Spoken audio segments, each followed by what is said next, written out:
No, you want to mute it. Hello, can anyone hear me?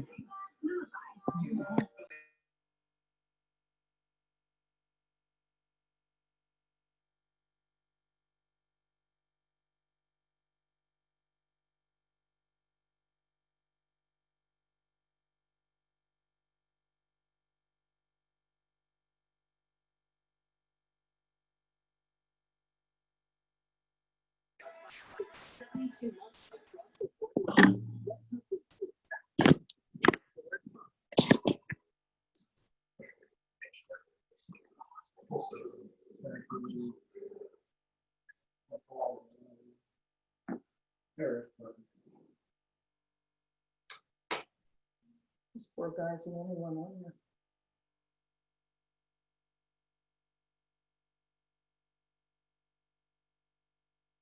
It is 6:57, 3 minutes.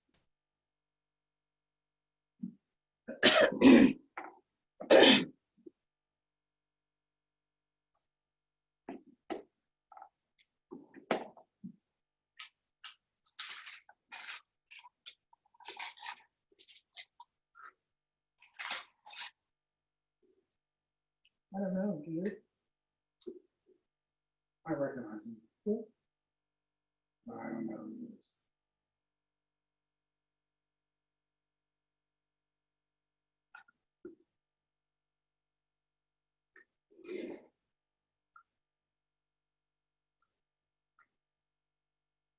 Maybe we're in the wrong place.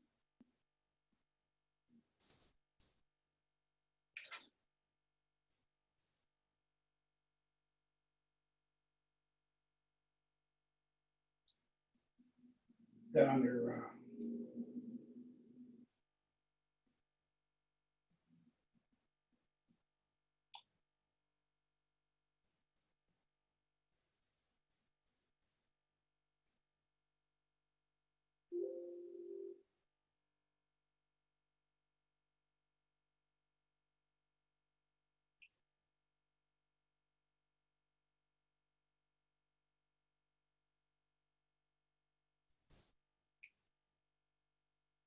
weekly update. It was in an email.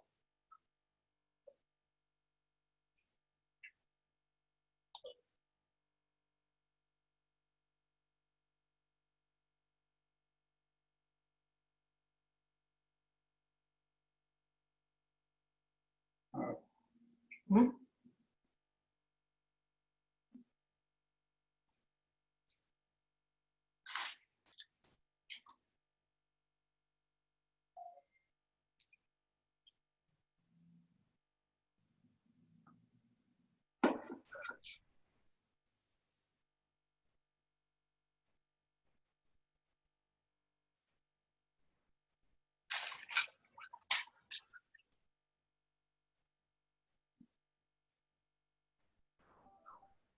Say something, Tom.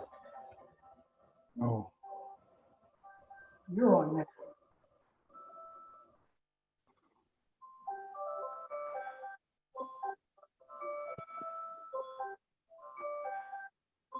Hi, David. hello, I'm trying to unmute.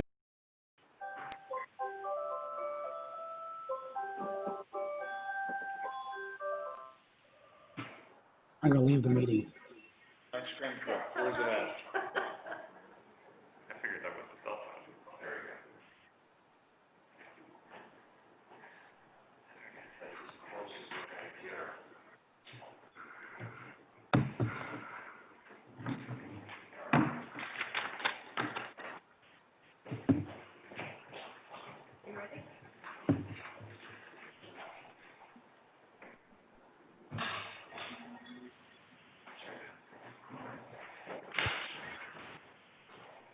Hi, everyone. This is the date and time set for the Friday Hidden Valley Foundation Board of Directors monthly meeting. We'll start with members' time. There is a limit of 3 minutes per speaker. Does anybody want to speak? Yes, I would like to speak. This is Lynn Rackley. I'm at 2705 Powder Ridge Road. Can you hear me okay? Yes. Okay, thanks. I just wanted to say thank you to the board members for your hard work and dedication, especially during these trying times with COVID. And thanks also to you, John Sabo, for your leadership and contributions, and especially to the foundation staff, to Chris, Vicky, Maddie, Brian, and his crew who do such a great job. And also thanks to the homeowner volunteers who are stepping up to serve on committees and organize the activities and events that everyone enjoys. So thanks again. Now stay safe and be well. Thank you, Lynn. That's so nice of you. Anyone else?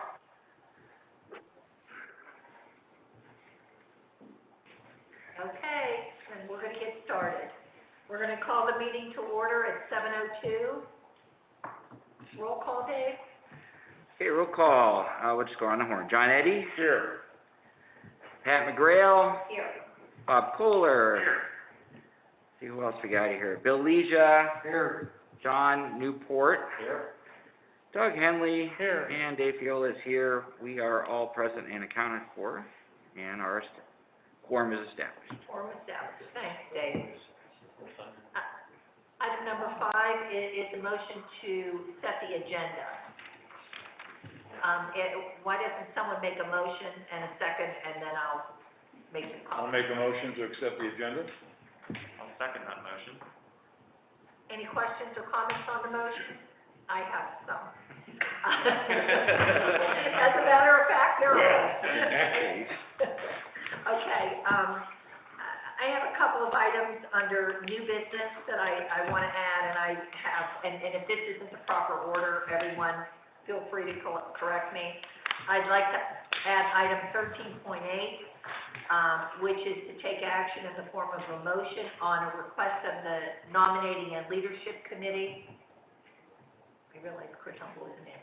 To approve and adopt the new volunteer information form for immediate use. Could I, we already have a 13.8 and 13.9 added, so could I suggest 13.10? Thank you.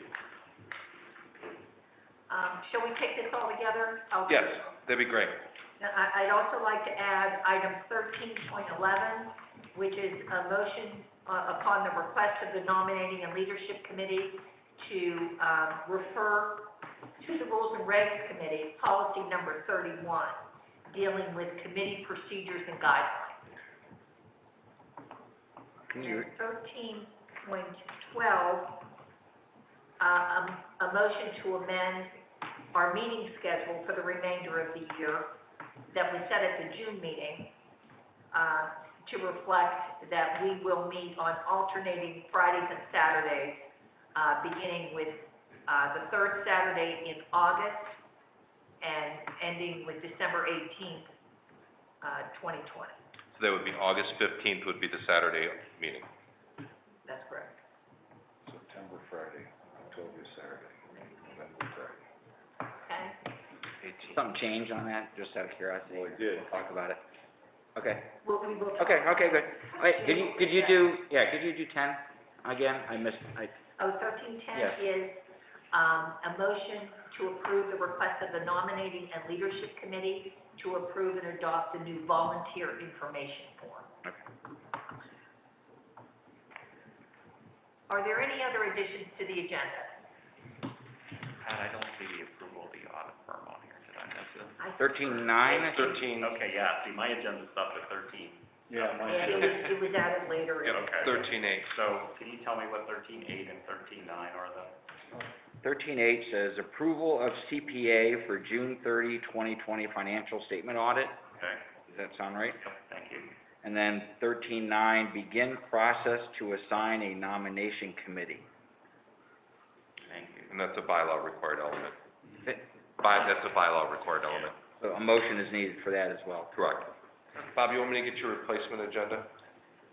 I'm good, John, thank you, Okay. I wrote it.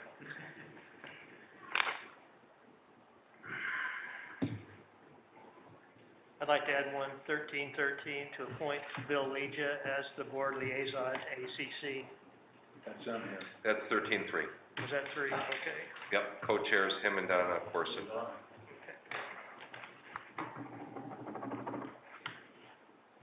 Any other additions to the agenda?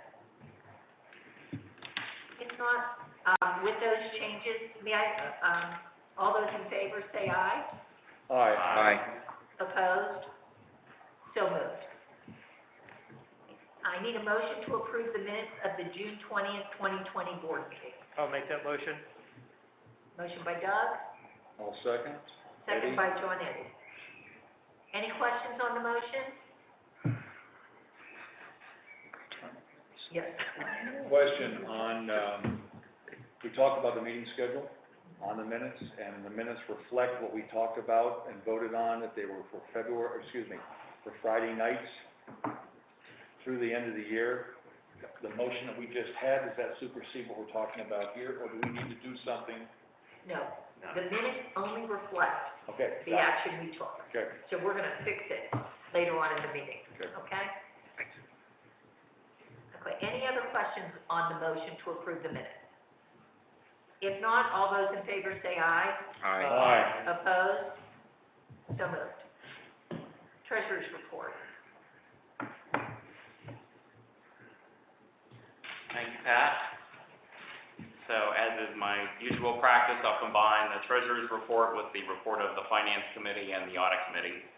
And I'll do that starting with a review of the treasurer's performance dashboard, which covers our financial results up through the end of May 31st.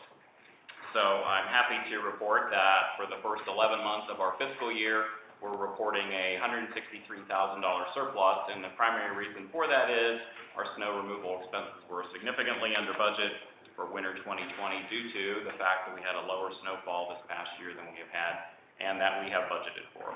We also had some higher entrance fees and a small lamppost rebate that we picked up as part of our lamppost project. So overall, $163,000 surplus. I project, once we make our year-end adjusting entries and our auditors finish up, we should end up the year with about $100,000 to $115,000 surplus. So it will be a good year financially, I'm pleased to report.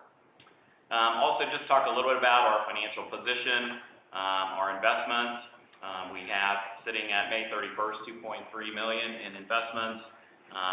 The market has, as many of you maybe are watching your investments or your 401ks, the market has recovered since its dip in March, and our investment managers continue to monitor our portfolio very carefully.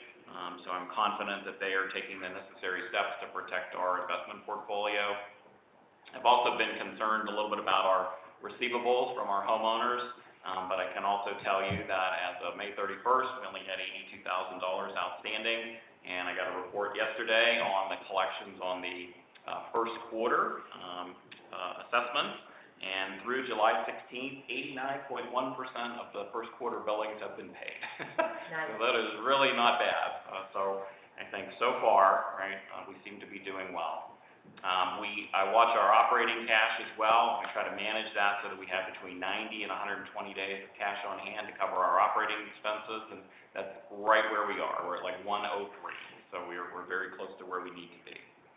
Our capital budget, through May 31st, we had spent about $400,000 of the capital budget, and that's about 55% of the total. And the reason why we did not spend the total capital budget is because we had budgeted some funds for the Southbridge Center project and for the salt dome replacement, and both of those are going to slide into the new fiscal year, so we won't spend our entire capital budget commitment this year. A couple other things I'll note on the dashboard. We do have two contracts. We have our management company contract that has technically expired. It's now in a month-to-month mode that we will need to approve an amendment or an extension to.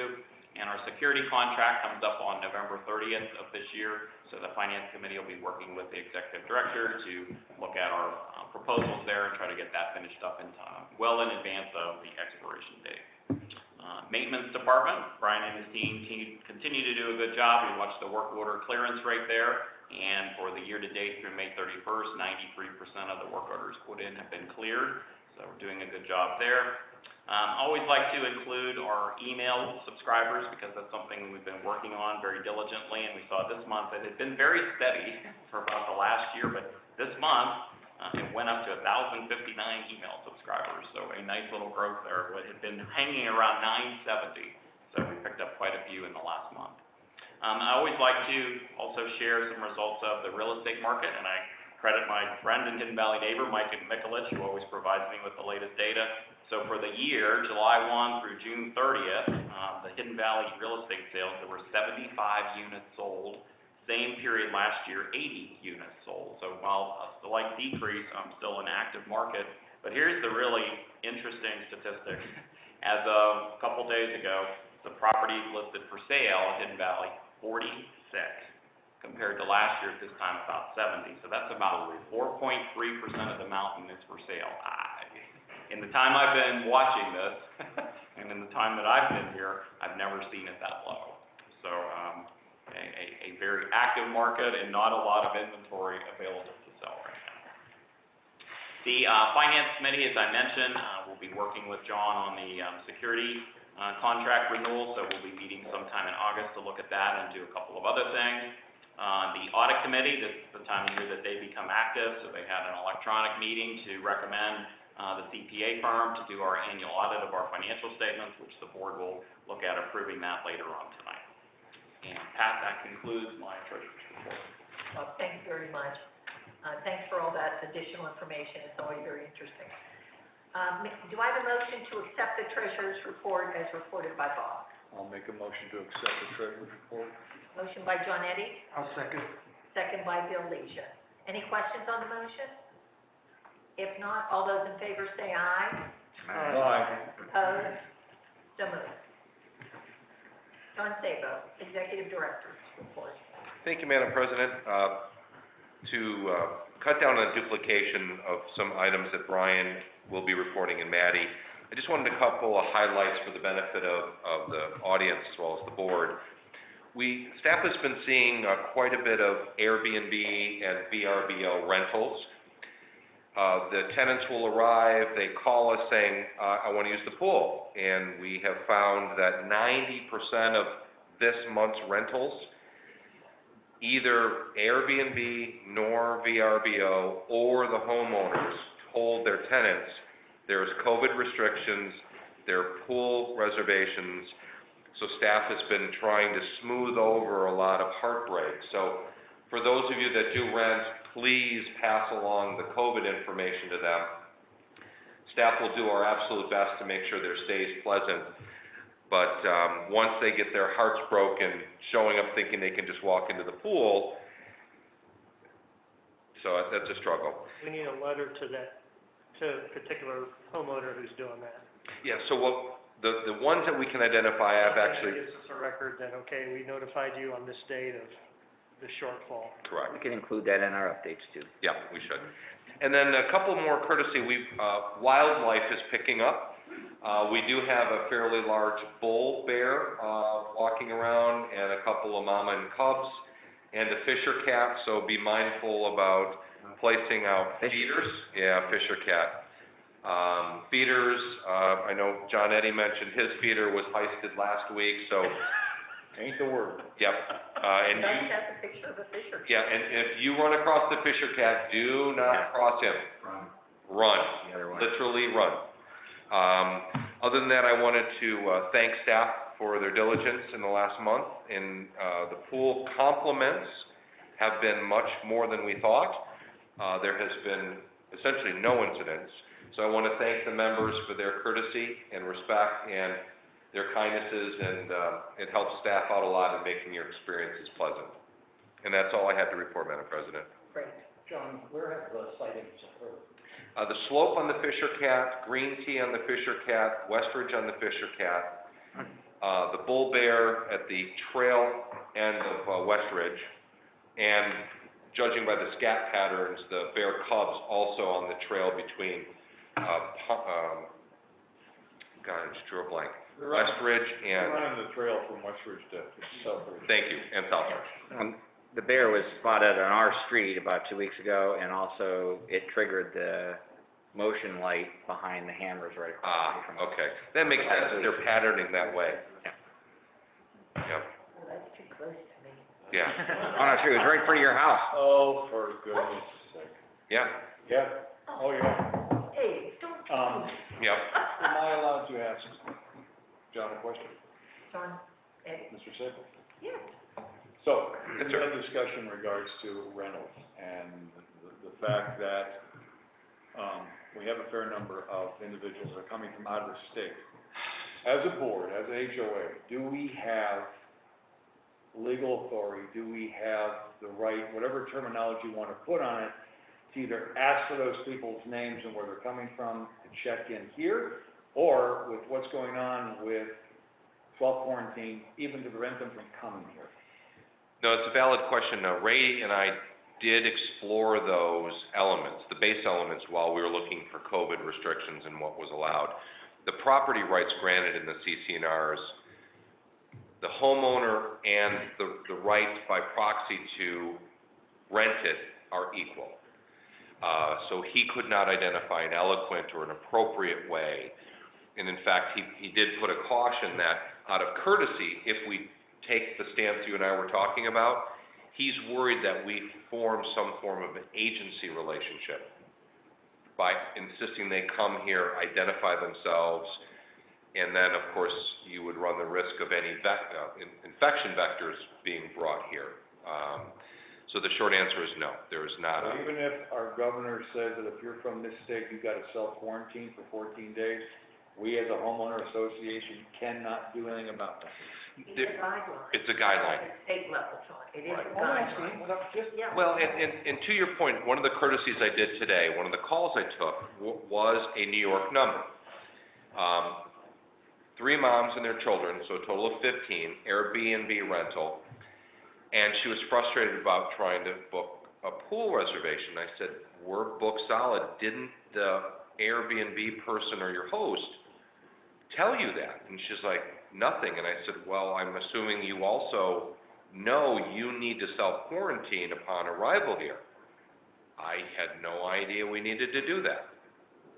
But Pat's right, when you look at the order, it's not a mandate, it's a recommendation. does that change if he does mandate?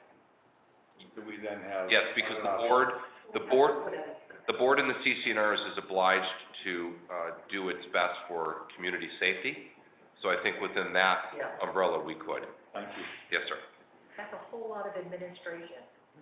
And so, hopefully, it won't necessarily come to that. In a municipal setting, it is appropriate to have a tenant registration ordinance. Right. So we could probably establish a tenant registration policy. Yes, we could. And we'd have to do that pretty quick for it to be meaningful for the current summer Right. program. Here's what will be interesting, at least from Somerset County, is that July 4th, 2 weeks will be next week. Okay. It would be very interesting to see if there's any uptick in Somerset County of COVID. And where they're located at. Right. Pat, would you be able to send me perhaps a template of what that looks like and I can get working on? Sure. Okay, thank you. All right. Thanks, John. Thank you, sir. When we, yeah, just one, real quick, when you said, and John, you mentioned about identifying somebody, when they're, or they're, Well, no. because when I walked by yesterday, for instance, there were out-of-state plates all parked around the pool, Yes. okay? So they had to essentially identify themselves by filling out a waiver and answering all those questions, Right. correct?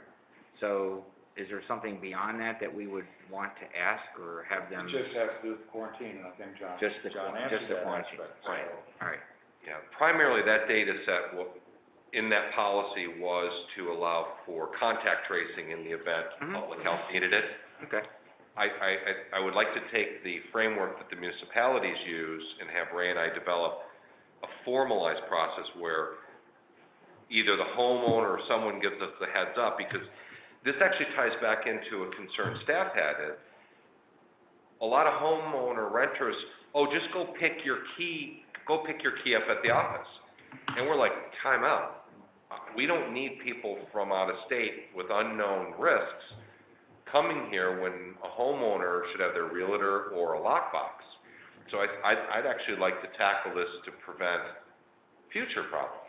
And, these types of laws are most frequently used for public safety purposes. That's what I'm looking at. So in the event of a fire, Yes, You can say, oh, 2405 is on fire. right, How many people came out? exactly. We're able to look at a list and see how many people are staying there. That's. So really, we have a parallel reason for that same data, for our community safety. Yeah. And John, Great idea. I know, well, that's why John and I were talking about Yep. this on Monday, was there's an ulterior motive here. Not the fact I'm afraid of people coming in and renting, that's not the point. I'd like to know who's on the mountain. Yes, the Right. COVID thing complicates this a little bit. Yes, we're getting information when they sign the waiver, it would just be nice to know who's here. Exactly. Yep. Not be Big Brother, just Oh, no, know who's here. right. Well, it's funny you say it that way, because casually, people say, you know, I've been noticing a lot of New York plates, or I've been noticing a lot of this. And if you don't have an answer, people can tend to create some artificial fear. before we go any further, and if someone could raise their hand who's on Zoom, can you hear us with these masks? You can understand what we're saying? I can hear you just fine. Okay, great, thank you very much. Okay, let's move on then. Thanks, John. Thank you, sir. We'll move on to the project manager supervisor's report, and Brian's here. I am here, so I can, Talk to your report, Brian. yeah, I can run down through my report real quick. So first I'll start with the projects that are going on property. Paul Bunyan has, we've engaged Paul Bunyan Services again for this year, so they're working anywhere between 1 to 3 days per month, upon management request when we desire, if there's a hot button issue or something to that effect. We are starting with issues that have arose from homeowners first on that list, and then we'll transfer to management's list and move on from there. The Imperial Road Phase 1 work was completed at the end of last month. Line striping was done by Krylon. That happened at the beginning of June. Paving was completed by New Enterprise at the end of last month as well. Just as a reminder, the roads that were done by them were Lake Road, Pine Court, which received a parking lot expansion, Taylor Way, which received an expansion as well, and 2 small parking areas in Powder Ridge at 2706 and 2709, which were also increased in size. As far as the capital budgets for this fiscal year, we continue to work on the ones that are incomplete at this point, refining the RFPs, and those should go out in the very near future. As far as the maintenance team's concerned, as of late, we've been having to do a somewhat significant amount of repairs to 2 of the vehicles that are up for inspection this month, so we like to go through them before we get any surprises when we go there. We did all of that work in-house, besides the type of stuff that we can't do as far as alignments and things of that nature.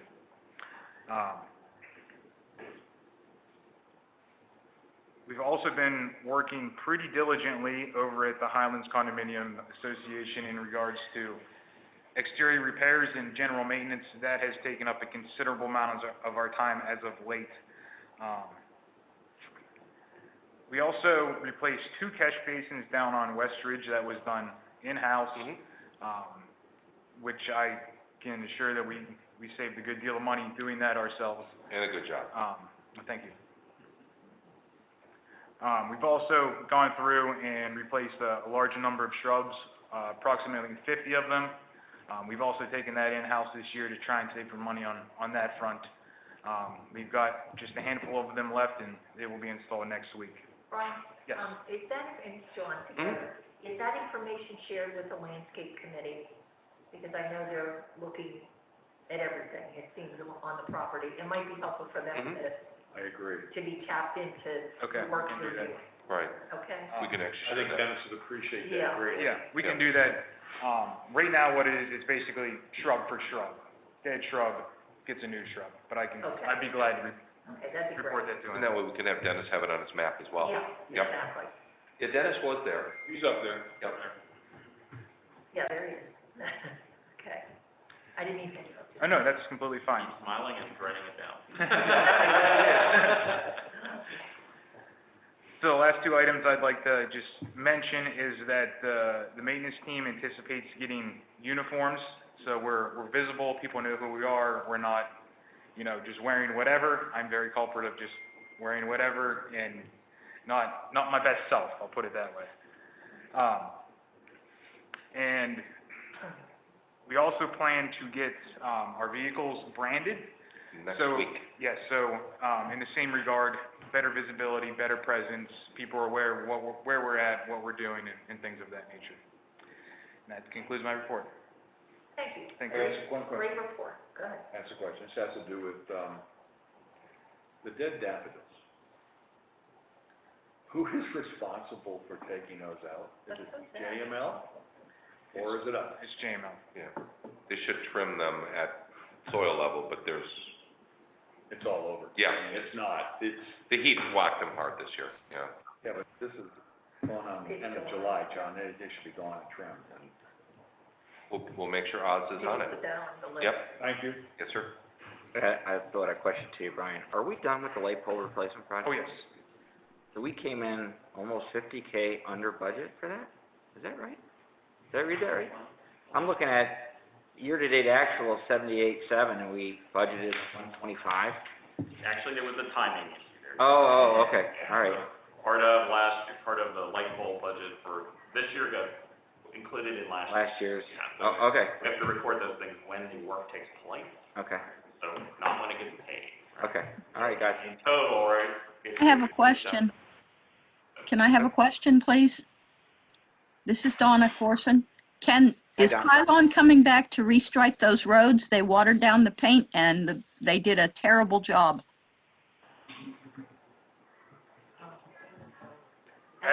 Are we aware of that? Well, there were some areas that maintenance committee talked about. Donna, I can call you tomorrow or on Monday and let you know what the committee suggested. Okay, good enough. Thank you. Thank you. We'll move on to the Community Outreach Coordinator report. Everybody has a copy of that, and I think everybody. Did you want me to have Maddie come in and present it? I think the page is okay. Okay. I will say, it's very interesting, to read. Oh, some of the data? Yeah, the data I find very interesting, so, everybody might take a few minutes and look at that. Okay, on to the committee reports. Bob, Finance? Finance and audit I have covered, and the last piece of audit will be covered when we vote on the CPA appointment, so. Very good. APC, Bill Lisa? Oh, we had a meeting this morning, and to report, we're gonna have a big house being built over in Curriel. A huge house, about 7,500 square foot. Exciting. So, Is that on the lot, that burned down years ago? No, Oh, this is it's a lot different, below, it's Tacoma. above Kent Colby's. oh, up The there. owner of Kent Colby's house wants to build another house. It's gonna be above it.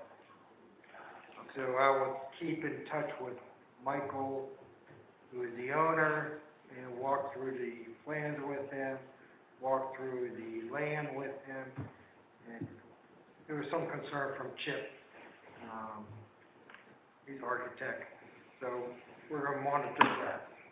We did not give him the okay today, but that's a big project. That's a big project. That's a good question too. Yeah. It's real steep.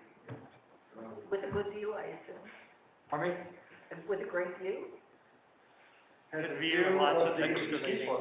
North Summit Slope. Yeah, lots Well, of everybody's saying on a hill, I'm assuming that there's a reason for that.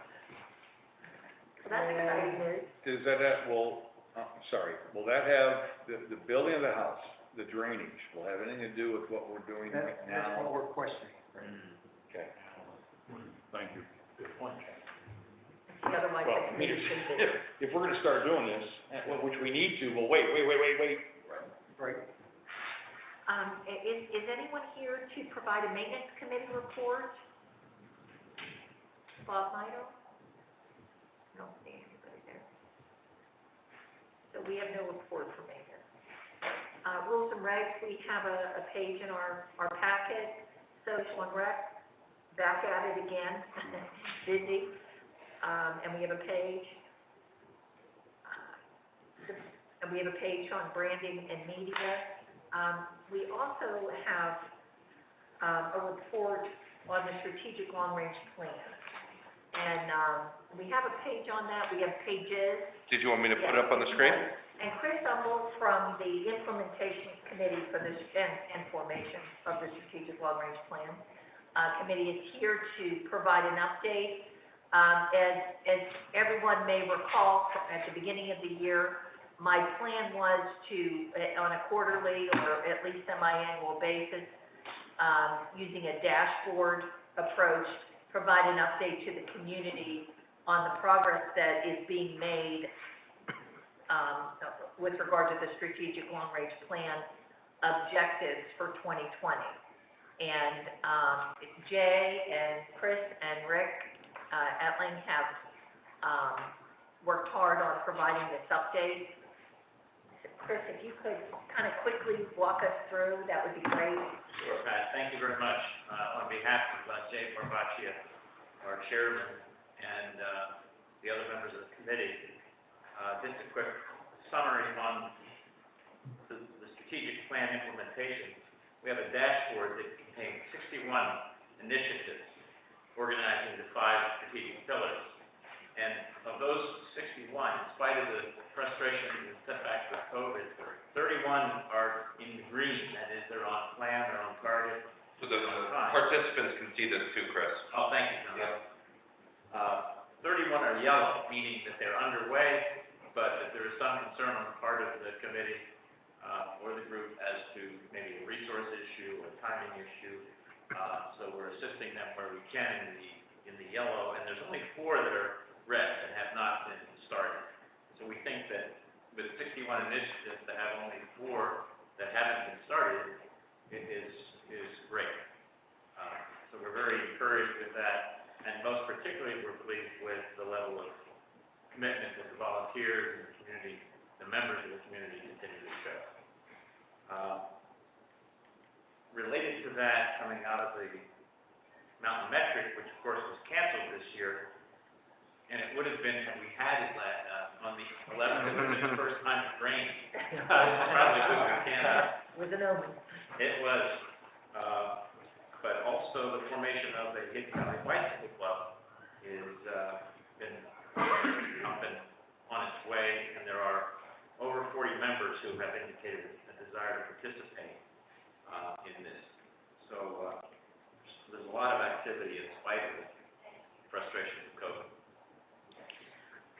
You know what, I was chairman of the Quality of Life Pillar, so I've got to plug, I've got to ask for help.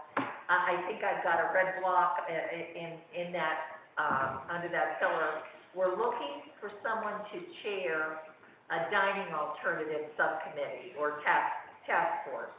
So if anybody out there is interested in getting involved in looking at dining alternatives to serve the community, certainly you can reach out to the office or to Chris or Jay or myself. You know, we'd really appreciate the help. Is that it, Jay? Thank you. Okay, great. Hey, Chris, Yes, sir. I guess I can bring up Jay Smith now. Jay Smith with the trails, Yes. he called me today just to mention with the progress in he has a pillar there.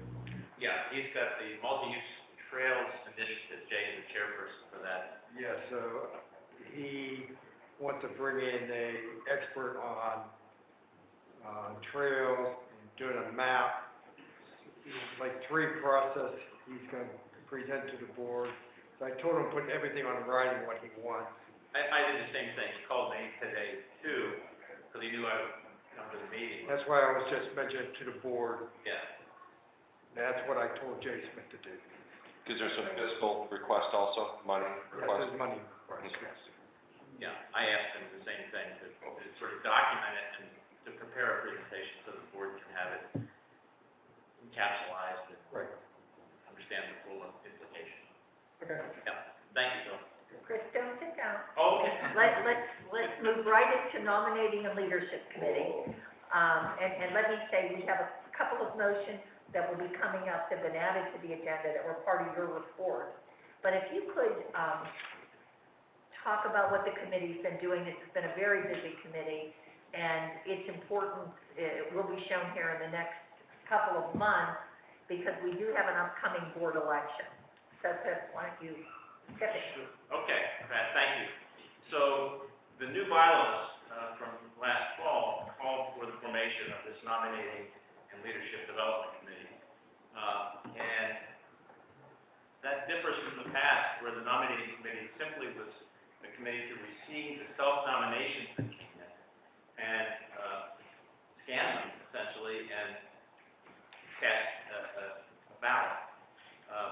Now, understanding that we have a fully homeowner-only board, and we need to think about things like succession planning, and we need to be concerned about continuity and experience on the board. That's the whole notion behind this leadership development, to the extent where we want to reach out and nurture our volunteers, whether they're chair people, whether they're working volunteers, whether they're task group leaders. All of those leadership opportunities, service opportunities are a great foundation for future leadership, potentially future board members. So that's the strategic aspect of it. Part of that is the recognition of volunteers, which goes along with the nurturing component. And we have developed, and we'll be working with Pat to implement a recognition program designed to attract, involve, and reward our volunteers, who are really the lifeblood of the mountain. And along with that, we are now about to enter into the election process, specific to the nominating aspect of the process, which will begin in August and will conclude in mid-September. And there will be 3 openings on the board this year.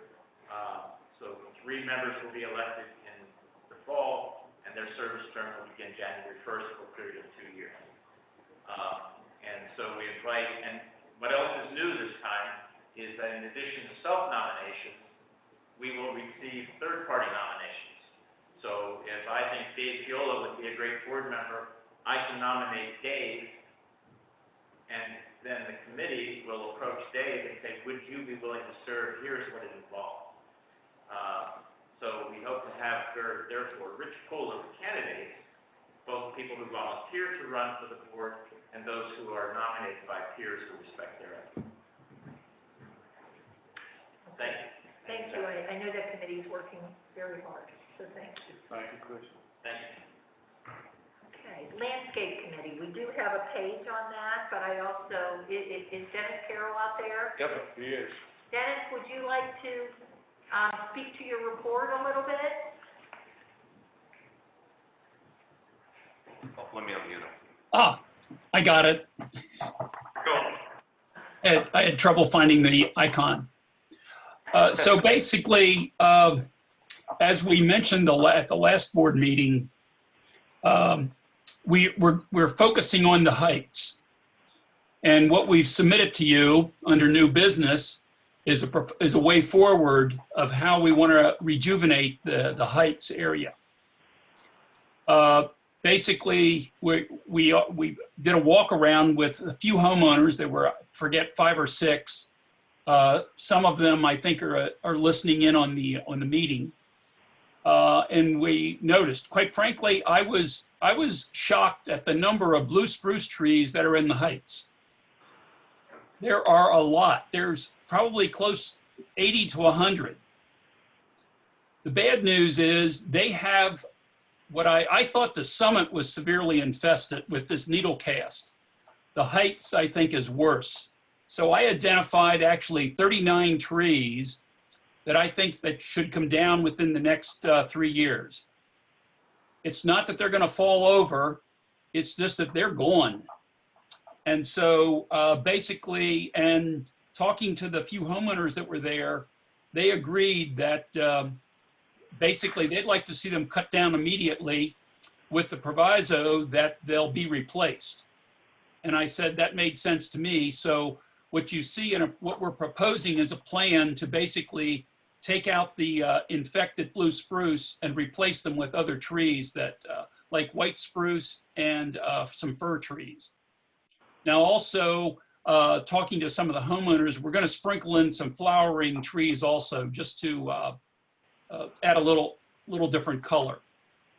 But basically, the way ahead is if you approve the proposal, we're gonna go out on the weekend of the 1st of August and mark all the trees.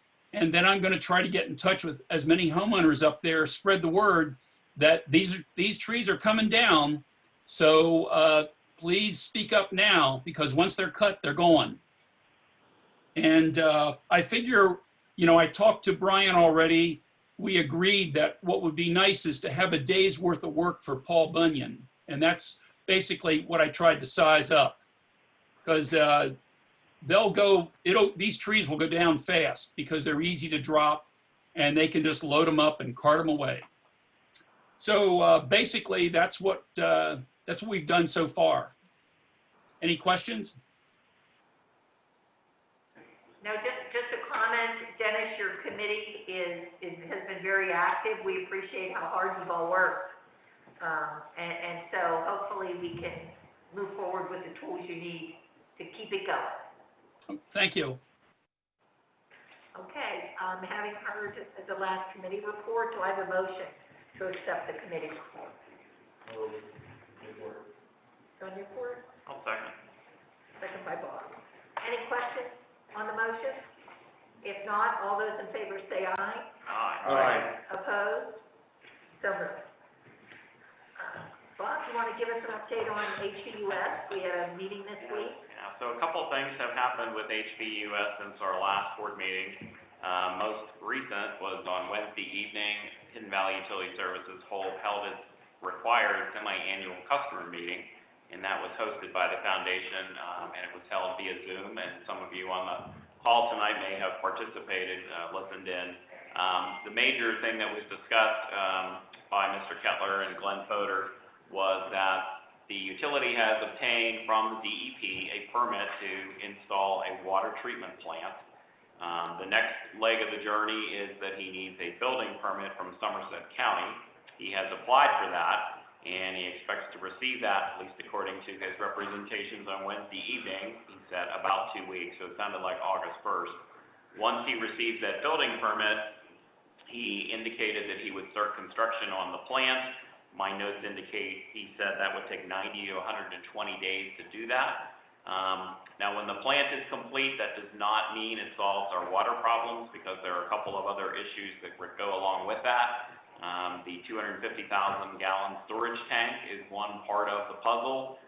It has some sediment in it that would need to be addressed before we can pipe clean water into that storage tank, which then fills the water lines that we tap into. Additionally, once all that work is completed, he needs an operating permit from the Pennsylvania Department of Environmental Protection. So I can envision this as a 12 to 24 month process before we see the outcome on the other end of this. However, what is also going on in the background is that there was a hearing in May regarding whether or not HVUS should have been able to cure the brown and rusty water within a 1-year period as ordered by the PUC. Hidden Valley Utility Services contends that that was an unrealistic order of the PUC. The Office of Consumer Advocate and myself, as the parties against HVUS, have contended that he should have resolved that issue because it has taken such a long time. A hearing was held in May, briefs have been filed, reply briefs have been filed. The judge is expected to rule on this by the end of August. Now, that is not the end of the story, because the judge only makes a ruling and a recommendation, which then has to be implemented by the PUC. The last piece of the Hidden Valley Utility Services puzzle is that there is something that I've reported on previously called a Section 529 hearing. The PUC has ordered that hearing to take place, and Section 529 is the hearing to determine whether or not the operator is competent to operate the facility. That hearing has not yet been scheduled, and of course, with much of Harrisburg still shut down due to COVID-19, we're unclear as to whether or not that hearing will ever happen. So that is the latest and greatest on Hidden Valley Utility Service. I think, I attended that meeting and, you know, with respect to the hearing on the Act of 529 hearing, I think just based on my experience, if the project continues to move forward in a positive way, and, you know, in a year, the project is 3/4 done, I think it's unlikely that, that 520 hearing will either take place or that it would be, the decision would be made against, Kepler. But the good news is, it has forced him to make the improvements that are so necessary for the community. So, fingers crossed, we'll continue to monitor that, and certainly, Bob, we appreciate your efforts. 12.2, we all have a copy of the security incident report summary. I think I saw Chris Lindberg, anything from Jefferson Township? Yes, ma'am. They're going to coat the millings that are alongside Garner Road from the T intersection where they stopped putting the asphalt down all the way west towards the 31 to keep those things from getting washed away by the rain. So there'll be an odor from the material that they put down. They said it would last 2 to 3 days. I also thank them for the paving job they did. That's quite nice. And also apologize to them for some of the inappropriate behavior of some folks while the paving was going on. John told me about that, and so they were appreciative of our acknowledging the inappropriate behavior and apologizing for it. The other thing that I put into the report was also Bakersville no longer has an ambulance service down there. So if anybody needs an ambulance for any reason, winter or summer, it's got to come from Somerset.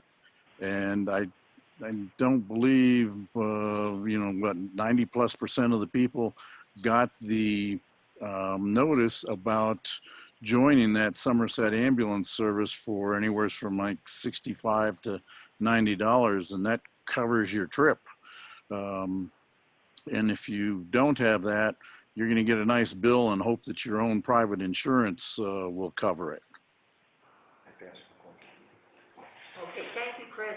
Questions? Chris, John Eddy, when they were talking about the ambulance going back into Somerset, was there any discussion about moving anything to New Centerville, or is that now a dead issue as well?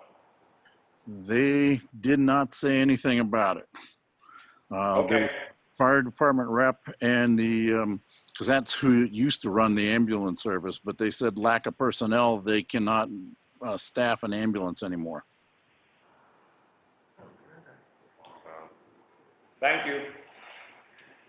You're welcome. Okay, that's unfortunate, Chris, Thought they were gonna have. but thank you for keeping us posted. Yes.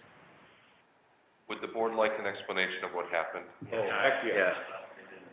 Unfortunately, we had 3 we believe to be residents, while the supervisors were performing their work, drive up to where it was closed and used really disgusting expletives to the supervisors. Who the blank do you think you are blocking my blanking road? And so when Chris came in, I felt that we had to apologize. Unfortunately, the supervisors couldn't get the plates of the 3 people that did it. 3 different? 3 different. Yeah.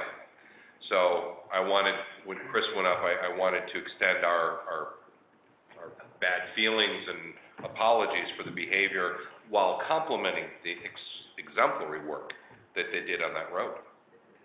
It's frustrating because we've been working hard for the last year on a relationship with them. Yeah. Absolutely. And they've put up the delineators, they've paved, the line striping has been done, they've done everything, that we wanted them to do has been done. Right. And John Sabo said, and I certainly echo this, why don't I put together a letter from the board? That would really be well received, I think, Pat. That's a great idea. Yeah. Well, yeah, because you know, they don't need it. They're trying to do their job.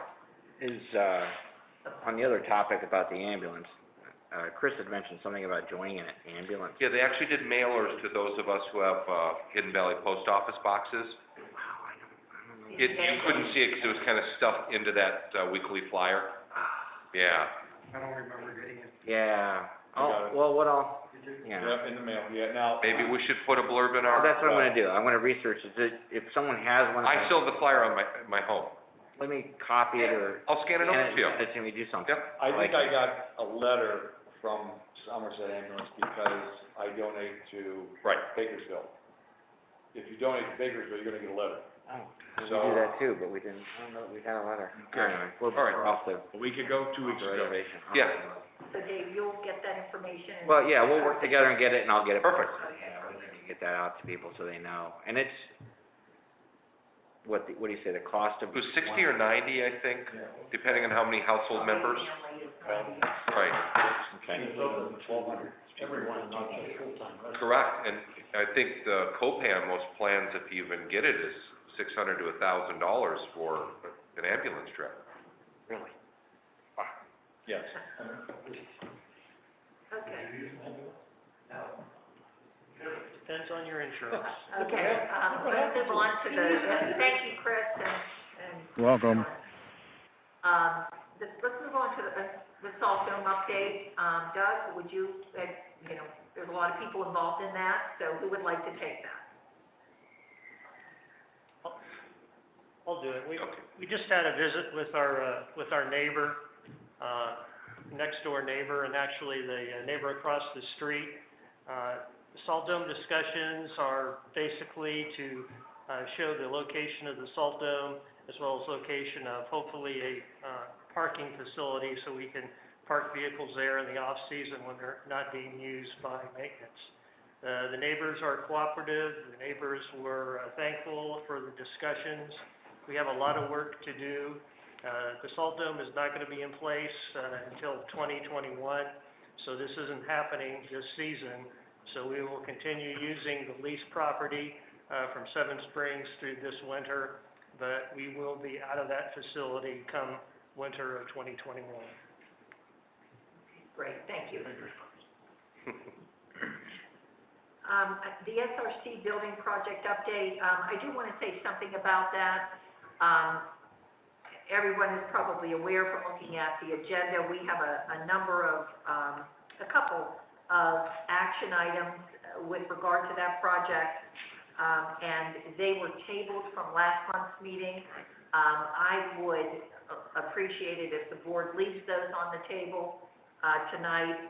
What we're going to try and do is set up an interview or a meeting with the three parties that have provided proposals for project management and engineering. I don't want everybody in the community to think we're dragging our feet on this. We're excited about the project, but it's a very significant expense, and we want to guard our funds and make sure that we've got the right people in the right place with regard to this project. So we will be moving forward on that basis. So if there's no other comments, we'll move on to new business. 13.1, is there a motion to approve the engineering proposal for the Gardner Road lot? And to clarify for everyone, this is the engineering proposal for the Salt Dome project. Correct. And we only have the one. The one. Another one. Okay. Is there a motion to approve? Well, can we say who that is before we do the motion? Gibson Thomas would be the engineering firm that presented the proposal. I'll make a motion to accept Gibson Thomas as the engineering proposal for Gardner Road lot. I will second that. Any questions on the motion? If not, all those in favor say aye. Aye. Opposed? So moved. Probably should take action on 13.2. Is there a motion to table 13.2? I will make a motion to table 13.2. I'll second. Motion by John Eddie, seconded by Doug Henley. Any questions on the motion? If not, all those in favor say aye. Aye. Opposed? So ordered. 13.3, we need a motion to approve Bill Leisha and Donna Corson as co-chairs of the ACC. So moved. I'll second. Any questions on the motion? Yes, Yes. I have a couple comments, questions too. Bill's background as a builder is a great plus for this committee.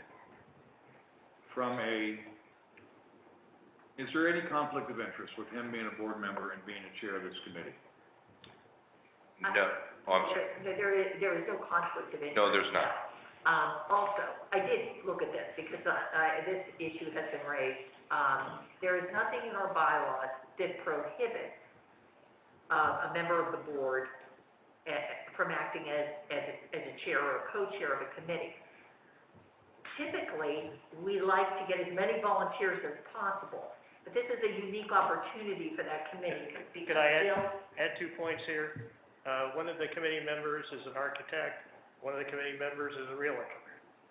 So we've had people with specific interests who have been members for a long, long time. I'm not questioning that. I'm questioning the fact that Bill is a board member, and is that a problem within our? No, it isn't, but I would suggest it would be appropriate that Bill recuse himself from deliberations and actions on any project that he may be a contractor for. I would agree with So that. that he would be required to do that under a conflict of interest. That is correct, That Bill has signed. yes, Yes. yep. And that would be normal course, so as. That's where I was going, John. That was Oh, the next exactly. part of this, was, do we have a problem as a board member? And then the next thing is there gonna be any problem with him to continue his work as an independent contractor on this mountain? No, and the benefit of having a co-chair, in this case, Donna, Okay. that is the natural fallback where Bill not only optically is proper, but correctly proper. Yep. It's a good move. Go ahead, The Tom. modification is to appoint Bill as a board liaison to the ACC. We did appoint Bill As, Okay, as the liaison. I don't think we formally voted on it. If we So- did, that's fine. chairperson and liaison, that's your intent, right? Yes. Okay, just want to make sure I heard. Let's modify that motion. Yeah, To do that. So John Newport and Bob Kohler, can we modify that motion to approve Bill Leisha and Donna Corson as co-chairs and Bill as the board liaison? Okay. Any other questions or comments? All those in favor say aye. Aye. Opposed? So moved. We need a motion to approve the Heights Tree Rejuvenation Plan as submitted by the Landscape Committee. Jay Eddie. Motion by John Eddie. Second? I second. Second by Bill Leisha. Any questions on the motion? No comments, so. He has gone above and beyond what we've asked him to do as a board with all the work that he has done. And this is one time, I hope out of many, where he's brought back what he has said. And this is, from my perspective, I hope from the board perspective and from the foundation as members, this is what we need to have done. And he has absolutely hit it out of the park. And I just want to clarify that he is Dennis Carroll. That's right, the man up there with the hair is Dennis Carroll. Great job, Dennis. No question about it. But one comment would be, do we have the funds to carry out the rejuvenation plan as presented? we believe so under the day rate negotiated with the removal, and unless some of the, We had $10,000 set aside for this. correct, Also included, getting an arborist to do, to go through and do the study. So my question is, I appreciate that we have a great plan. Do we have the finances to carry out the plan as presented? I don't believe that's the case. That's why I'm asking the question. Bob, can you speak to that? Yeah, I can tell you what is in the budget. Okay, so, and then management is going to have to kind of see how you make this work, right? Correct. But the budget has been at landscaping, a general category of $10,000. Right. There is a landscaping planning line item of $10,000, okay, which we had known would include a tree study. That was at least some of the initial discussion. Right. We also have a pruning and trimming, which is a contract of almost $29,000, and we have a tree trimming and removal of $27,500. So I think I would suggest, you know, based on Dennis's proposal for the removal of those and, you know, getting Paul Bunyan in for a day, I think I would try to use as much of that, some of that tree trimming and removal, right, to leave some of Correct. that other landscaping and planning Right. to be used for some of the other ideas. Yes. No, but That would be my suggestion. you know, but my point was, that budget was for overall for the foundation, as Those- opposed to just doing the heights. That's the point I'm making. Those funds were to be spent on the entire mountain, not to be spent on the heights. Right, and the day rate, and Brian, please fill in the blanks, but whether they're, I guess the way I look at it is, those trees need to come I'm down. not arguing the point, Yeah. but there's lots of trees that need to come down. Correct, Okay, correct, there's lots of trees that need to come down. right. And if we're gonna do it priority for starting at the heights, I got no problem with that, but I'm just making a point Correct. that the budget versus the plan, and that's the point I'm making. To me, there's a disconnect, but that's okay, because then if we understand we're consuming money that's Correct. gonna be spent on the heights versus every place else, then that's, we need to do that knowingly, not Right. unknowingly. The day rate is a small enough level that the removal isn't where my concern is. It might be the cost of some of the installed products. Yeah, but I do not think there's enough in here to do There- replacement, right? there And is- Dennis laid out that would be over a couple of years. Correct. Over a few years, Right, yeah, right. so I think stage one is, you know, removal, right? Exactly. And then we've got a budget to do some replacement. Yeah. But then we also had talked about kind of an overall tree study, and I think Dennis's committee is kind of looking at that as well. Exactly. And we did put some money Yeah. in the budget to do that. So within That's the- absolutely on point. Yeah, We have to so really look at those. without the ads, we're very comfortable. That the, the, I made my, The install. the new, The new, I made my point. It's, yes. everybody understands what you're doing. Yeah, Doug is absolutely right. Charles. Agreed. I mean, this Yeah. has to be monitored very closely. Absolutely. Dennis is waving at me. Dennis, do you have a comment? Yes, I very specifically put in this schedule, the 3-year schedule, which I'm sure Bob has looked at, the line items. None of those line items, those are distinctly different from the landscape study. So the tree cutting, let's just say 50 trees, will be over a 2-year period, possibly, or one. That'll be roughly about $5,000 to $6,000 out of a $30,000 budget. Tree removal is a $30,000 line item. Now, the planting, the replacement of some trees this year, I estimate we can do it for $2,000. That comes out of a line item that is $10,000. And yes, that's a chunk of change, you know, it's 20%. And then the following year, basically, I would ask for your next budget year, you budget at least $5,000 for tree replacement at the heights. Now, I'm hoping that things will go so well that you'll want to put additional money for other areas, and then we'll do other areas. Dennis, the point here is, the motion is approve the Heights Tree Rejuvenation Plan as presented. It's presented as a multi-year plan with multiple expenses. Okay, so my point here is, if we say yes to this, we said yes to a multi-year commitment for the Heights for the plan as presented. That's the point I was making, and it's not what was budgeted. That's correct. It is not what was budgeted. So if everybody understands that, votes yes, now you've committed to future funds to complete the plan as presented tonight. And I will argue that we've got to start somewhere. I'm not arguing the I point. absolutely agree with you, Doug. I'm in total agreement, but I gotta tell you what, we've got to start replacing. I'm not disagreeing with To that. Doug's point, would it be appropriate to approve year one Correct, the removal, I think it's year one is yes, and that way when year two changes, correct. you know, then year two gets budgeted accordingly. I'll repeat to you what the Heights homeowners told me. You do not cut down all the trees unless you commit to replace them.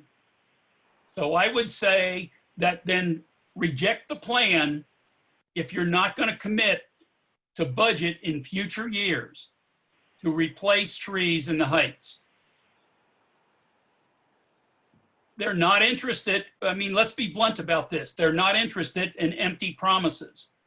They want to see a commitment that next year's budget will include money to replace the remaining trees. So that's the decision you need to make. Well, another way to do it. That's a faulty dilemma, I'm sorry. We have a single year budget. Right, the board can't be put in that We're box. not committing for next year's budget. That will be a budget decision for the following year. Correct. Yeah, I would recommend the board contemplate approving the removal within the scope of work as presented by the committee. And we'll continue to work with the committee in developing the budget for next year, but I don't think it's appropriate to force the board into the corner of a commitment for next year. Like I said, it's a faulty dilemma. We approve the first year, we press on, then we see what year two is, because it's gonna expand, change, modify based on some other disease that Correct. occurs that we don't know about yet. Right. And then you look at, we're gonna take down trees and there's nothing replacing. That's a problem. Well, I'm not in agreement for doing number one. Well, for the $2,000 out of the budget does not seem unreasonable given the amount of tree loss that neighborhood has seen. But if we're taking down 30 trees, John, and we can't put something to replace this year or go into next year because of Doug's concern, and it is Correct. legitimate. It is. I'm not for doing even the number one year, because what's the use of taking the trees down and having it look like a barren moonscape? Agreed. Could we do it based on allocating a number? Yeah, 2,000 would be reasonable. So, you know, could we approve work to be done in year one that and I may have misunderstood, but, tree removal of $5,000 to $6,000 plus tree replacement in the amount of $2,000. Mm-hmm. So that they get both. Trees are removed and we begin Right. to replace the trees that are removed. I understand the concern about taking trees down and not replacing them, but as frankly, as a board member, I can't project where Right. we're gonna be a year from now. Right. And so I would, you know, I would like to do that. I'd like to say, your budget this year for this project is $7,500. I'm comfortable with that within what I believe Dennis and his committee are looking for on the ads. Would that work for you, John Eddie? Well, from a finance committee and board member, where's our cutoff? Is 75 reasonable? Is 10 reasonable? Is 15 reasonable? As the treasurer, my dilemma again is, if we can't do something to replace that we're taking down, that we look like this doesn't work on many, many levels. So I'm gonna put, I am in total agreement with Doug. He's right. Mm-hmm. Brian, let me ask you a question. So Paul Bunyan, for a day, right, to remove the diseased trees that Dennis has identified, what do you think we're looking at there? I'm going off of memory, but I believe it's 1,750 a day. Okay. I Correct. believe. So, No, that's correct. so in a good day, you think they can do that work down at the Heights? Dennis and I had this exact conversation. They can knock out a large portion of it. Okay. Because, like we were talking earlier, the majority of them are in the parking lot. That's an easy place to cut a tree, put it in the truck. Okay. So, All right, so- We should plan for 2 days. Yes, let's plan for 2 days, 3,500. We have a tree removal budget, okay, of, you know, 27,500. Correct. All right, so Mhm. we're use, I would say, right, let's use part of that to do Right, that. exactly. We have a $10,000 landscaping planning, which was really to go with the initiatives identified by this committee. Yes. And I think we're saying, right, Yep. $2,000 to replace some trees. Let's use it for part of that. Right. All right, And that seems to be then reasonable. we're getting some work done, right? We're getting rid of some diseased trees that we need to. Yep. And to the concerns about replacing trees, we're Yeah. saying, hey, you've got $2,000, let's get some trees replaced. Here's your seed money. Okay, let me put you on the spot, Brian. If we take down the trees in the parking lot and do not take the trees down this year that are between the condos, right, well, wait, then come back. I know where what you're thinking. Does that put us in a different position for next year as a budget? Is it gonna be more costly, It's cheaper to take them down all now. including the ones in between the condos? Yes, because of the way he does his day rate, you would be paying almost 40% more if we split it, because he So has to you're- charge us So mobilization. take them all down. Yep. Get it done. And the other reason is, depending on the trees they want to plant, they have to be mindful of where that next tree goes. Yep. Yeah, I think our historical pattern here has been, in the walking tour that Dennis conducted, I mean, what we saw is, we have a lot of trees planted right up next to buildings. Which we can no longer do. We should not be doing that, right? I mean, we should be moving these things out. Yep. And looking at better tree selection. Correct. Basically, if you have a maple, you want twice the width of the canopy away from the house. So do we have a number here that you can come and add to this? So I think what we're saying is that we're, 15? a couple days of work, right, plus another $2,000 of tree replacement. Right? Correct. We're looking at, $5,500 to $6,000 in total. We've got budget categories to cover that. For the year one. For year one, right? No, Now, that's year not bad. two, Correct. Do we have, let me play devil's here. Yeah. Do we have additional cash now to add another 4 or another 5 on, to add more trees based on that design? You'd lose my support there only because we don't know the conditions forward in other parts of the mountain. To me, so $3,500 is 2 days for Paul Bunyan, the tree should be able to come down. And then if we say $2,500 for planting, you're at $6,000. And that still leaves a significant portion for the rest of the mountain. still a fair amount of money left to do some tree trimming, Right. and removal, some grinding, et cetera.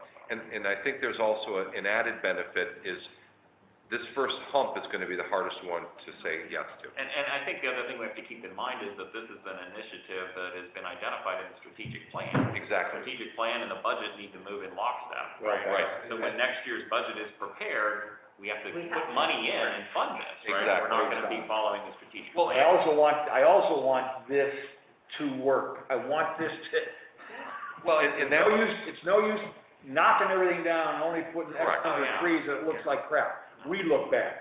exactly. I wanna make sure with what he's saying and what you're telling me as the treasurer and what you're saying and you're saying, Yes, sir. that this is gonna look for the first year like we've done something good. That amount, That looks good for the mountain. right. The one way we get over the hump is how thoughtful the committee is in tree selection. I know.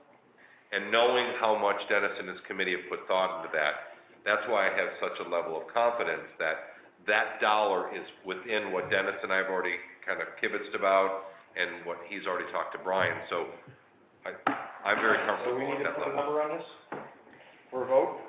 Yeah.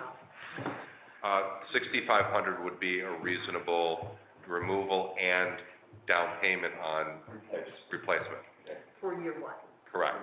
Okay, so, John, Eddie, and Bill, can we amend your motion to approve the expenditure of $6,500 pursuant to Just the... not to exceed. Not to exceed. Not to exceed. Not to exceed $6,500 for year one of the Heights Tree Rejuvenation Plan. I know you might get mad at me, I think they need more money. I would jump it up to 7,500. I would. I wouldn't object, I wouldn't object to that. not at all. As long as we manage it, we have Okay. We'll It's gotta be manage it to the cost center, Manage it. so the board We will, wanna make sure that we are okay within. yes, We okay with it? yep. Okay, Bill, thank you. So now, that motion is, a motion to approve the expenditure of $7,500 for year one of the Heights Tree Rejuvenation Plan. We already have a motion, John, Eddie, you accept the amendment? I accept the change. And Bill, you accept the amendment. Okay, any other comments? If not, all those in favor say aye. Aye. Opposed? So moved. Thanks for your hard work on that. You worked hard on that, Dennis. Yeah, he did. Hey Dennis, I have to compliment you. He did go around, start talking to homeowners. Yes, you did. I was doing a job down there. He did. Yeah, that's commitment. Thank you. Yeah, thank you. Yeah, thank you. Yeah, thank you, and the committee. Okay, we're gonna move on to 13.5, to a motion to approve the First Service Residential Management Contract Extension and Amendment. And just a comment on that, that contract will expire June 30th. I anticipate that we will give them notice in January that we intend to terminate on June 30th. But for the time being, let's have a contract for the next year. Is there a motion? I'll make that motion. I'll second. Second by Doug. Any questions on the motion? Question, comment? Yes, Do we have a 30 or 60 day out on this? only for cause. Only for cause. And you may recall that we negotiated. Yes, that's why I'm asking That that. was, Is there, there's, no, you can't, we can't get out unless they do something that otherwise violates the terms of the well, management contract. that's normal. We would but have to, we they need would have to be given an opportunity to cure, I mean, it's a process. and, you know what that would mean, it's just a constant reiteration. So we are where we are, and with the idea that as of next July 1, First Service will be gone. So if there's no other comments, all those in favor say aye. Aye. Opposed? So moved. Next is a motion to approve painting pickleball stripes on the tennis courts as requested by the Social and Rec Committee. That's in their report. Yes. It's basically, 2 pickleball courts on a single tennis court. They have the capability of doing that out of their budget and the volunteers to do the painting. And management actively supports this initiative. Well, it gives the kids their basketball court back. The problem is, we shut down the basketball court and we played pickleball. Right. This way, the restrooms and the court are available at the same time, so. Is there any input from tennis players on the mountain? Yes, the tennis players agreed to that because turns out they're all pickleball Right. players now. So you'll have one court that will allow up to doubles play in addition to 2 pickleball simultaneously. Yeah, it just, Those courts are very busy now. yes. Yeah. Is there any issue with the ball rolling into the tennis? No, actually, they were very thoughtful of the layout and how that's gonna work, and the tennis players are actually very supportive of it. Thanks. Yeah. That's the main thing, as long as tennis players are okay. Yep. Do I have a motion? I'll give you a motion, Jay Eddie. Second. Second by Doug. Any questions on the motion? If not, all those in favor say aye. Opposed? So ordered. Okay, 13.7, a motion to approve the Imperial Road Phase 2 drainage project. All right, I'll make a motion just to get open discussion on this, so motion I'll to approve. Motion by Vaughn, second by John Eddie. That information is in your packet. Speak up, Brian. So, Brian, you wanna maybe just walk us through what the second phase will do, right? And then we've got a big difference between Yeah. Whitehorse and Moss and Lisa. Correct. So can you talk about that? I can. So this project will be very similar to what we did on phase 1. It will bring the drainage channels along the road up to standard. Initially, CME Engineering, they spec'd a drainage ditch to be reinstalled along the first straightaway of Imperial. If any of you have ever been up there, that road is already very narrow. 6 or 7 years ago, from my understanding, that ditch was paved over for that exact reason. Correct. So John and I went down and we had a conversation with the folks from CME and we said, basically, we can't do this. This is gonna be unsafe. There's a reason that, there's a reason that this was eliminated. So we went back and they redid the drawings and put it out to bid as a catch basin and culvert design. So with that being said, They reached out to Whitehorse Excavating, Moss Excavating, Leasock Excavating, Stoy Excavating, and Berkey Excavating. The first three were the only ones to respond, Whitehorse, Moss, and Leasock. With that being said, all bidders were given the same information, the same linear footage, the same quantities. Sometimes guys are busy and they put a stab at it, and, you know, if they get it, they get it. I've been there, so. On the bid tabulation that you have, I will make one comment that the price presented in that tabulation by Moss Excavating is incorrect. There was an addendum to the bid sheet. It was a reduction in linear feet of ditches that needed to be cleaned from approximately 1,400 feet to 1,130 feet. So their actual price is $82,776.90, opposed to the 84 and change, so, you know, nothing crazy. 82,776.90 cents. Thank you, Brian. You're welcome. So Whitehorse did not get that correct number in there. No, Whitehorse and Leasock have that correct number in their bid. Moss just neglected to change the fixture after it was adjusted. Moss is the low bidder, I should. Does management have a recommendation? Yes. So we would recommend going with Moss Excavating. I see nothing wrong with them. As far as I understand, just from talking to folks around, they've been around the area for a long time. I personally have not worked with them. The only thing I've done is called them for a load or two of topsoil, but beyond that, nothing. But from my understanding, they have a decent reputation. And to extend that, the conversation at the maintenance committee level is, they would also concur that the lowest bidder is also the most appropriate in this case. Question? Yes, sir. The type of culvert you're putting in, I understand have channels that slow stuff down, correct? The drainage ditches do, the piping in between the catch basins, from my understanding, it does not. No, so what's slowing the water down there, or there is no slowing down? Maybe I misunderstood. The catch basins themselves are what slows it down, so the pipe sits a little bit elevated. All right, so there's nothing gonna be in the culvert pipes themselves that we have to worry about going in and cleaning up. It's gonna be the culverts themselves. Correct. Yes. Yeah. Another question for you. So Leasock did phase one, Yes. and it ties in, I'm assuming, to Yes, phase. it does. Yeah.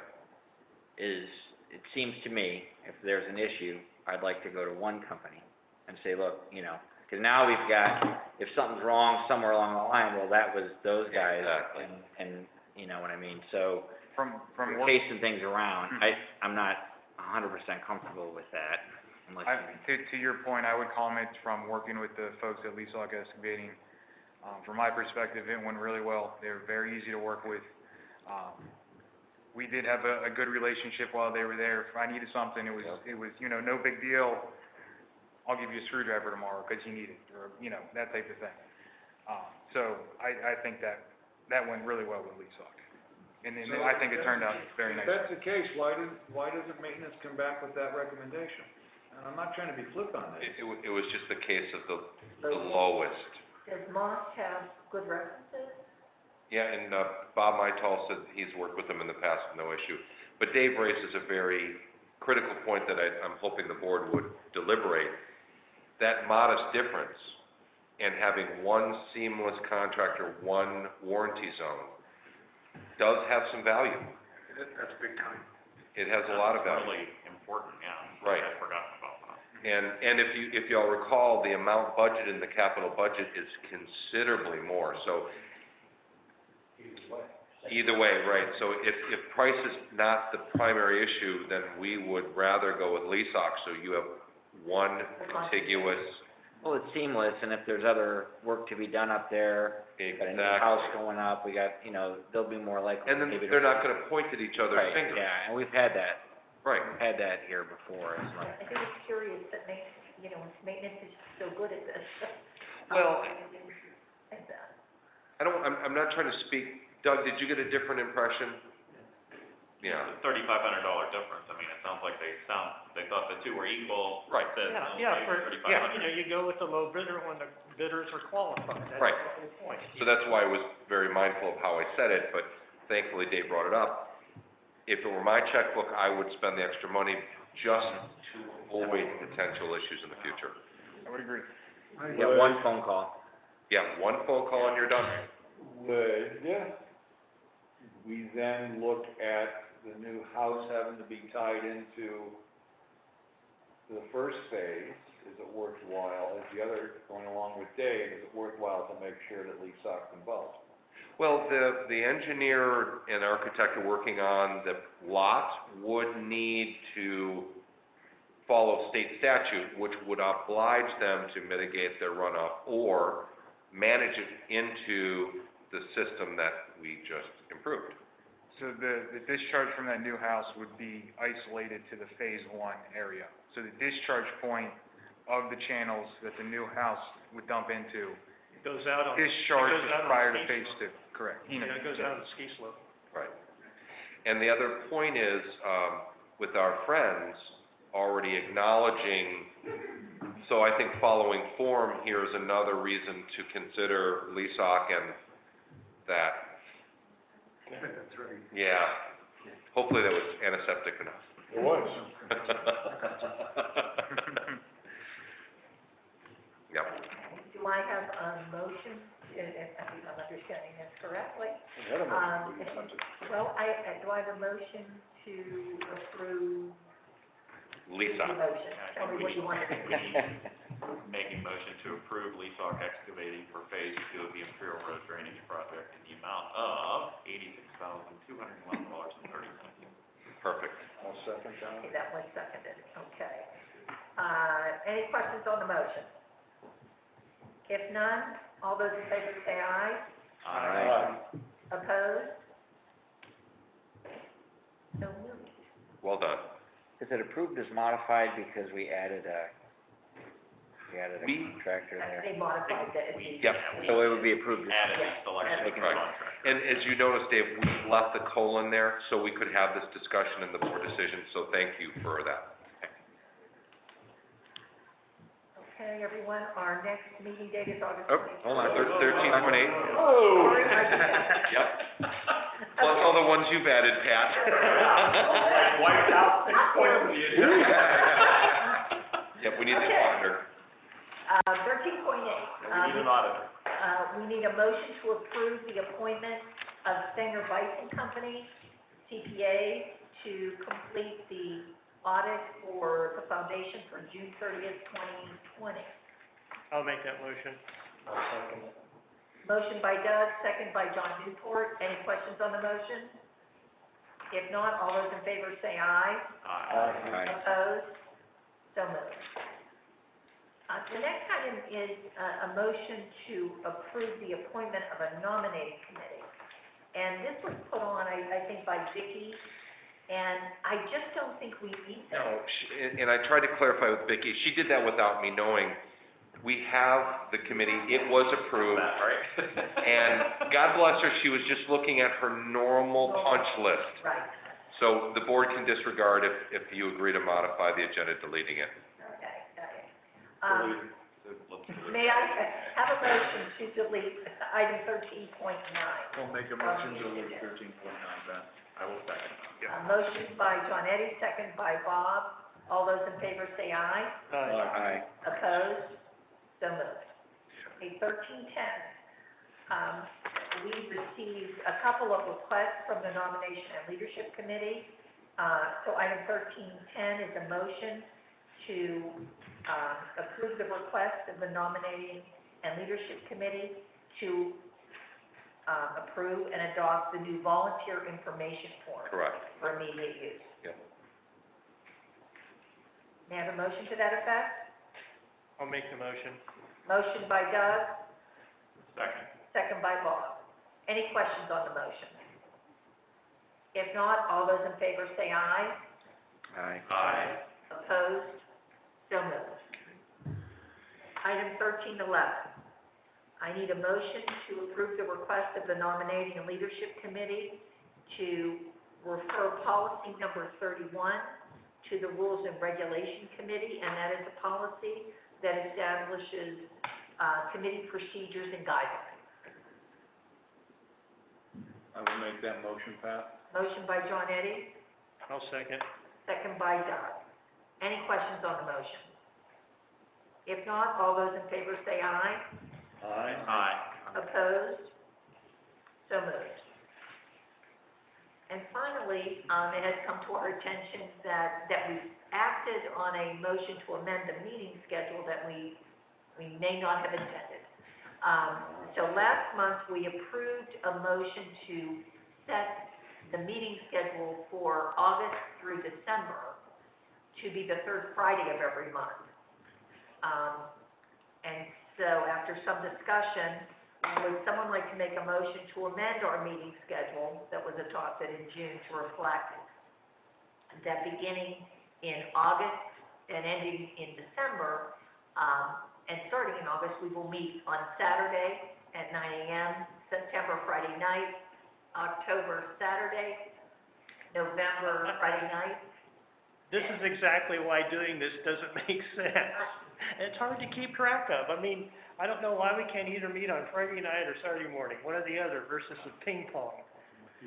Which one Do do we we need a go motion to at first which to- time? Yeah, right, Doug, let's, and I I'll make the will motion. so well. So, there's a motion on the floor to schedule meetings that alternate Friday and Saturday from August through December 2020. We have a motion by John Eddie and a second by Bob. You didn't know that, did you, Bob? I second. By You Bob. can feel it. Okay, discussion. Okay, so the original rationale was that we thought from having the alternating meetings would encourage more participation, right? That was the rationale for doing it. So now we've done it for 6 months, so now it's probably time to take a look and say, okay, we think that we should continue this, right? And Doug raises a good point. If it's the third Friday of every month, right, everybody knows when the meeting is. I think we got a little bit of criticism last year when we moved them up to 5 or 6, because it was just a little too hard for people to get here from work, right? Now, of course, the world has changed a little bit, but if it's Friday night at 7 o'clock, that's probably a good meeting time for people that are coming from work and want to tap into the meeting, listen in. Yeah. Or hopefully, at some point, be able to attend in person again, right? But the survey, So what's the data though on the difference survey. of 2 dates? but the survey did indicate that homeowners preferred a Saturday morning meeting. I know, but how many people are physically attending the meetings now that they've been alternating is my point. If it's been 50 on Saturday and 30 on Friday, I'm swayed. If it's 30 and 30, I'm not swayed. Actually, the Saturday attendance was less than the Friday. Well, and if I remember, and that's why I even brought it up last meeting, it was, we were getting comments that people couldn't get here in time on Fridays to attend, that they would like a Saturday morning so that they could get a chance to get here. Well, they're not allowed here anymore. Right. And now we have electronic, they can join at 75 miles an hour down the turnpike on the way here, they can join, or 70. Just white people Yeah. confused. So anyway, Look at our attendance tonight. yeah, we have it's 12 15, I had counted at the most. Right. We had more for HVUS. So my only point then was, since it's electronically available and much more easy to access, did we really need to make that adjustment? And if it was more about us and our schedules, then let's do it. I think we ended up voting in that respect Correct. for Fridays, Yeah, right? Yes. Friday night. To free everybody up for the summer on the Saturday mornings to do whatever they wanted to do, we could do this. We're doing the minutes.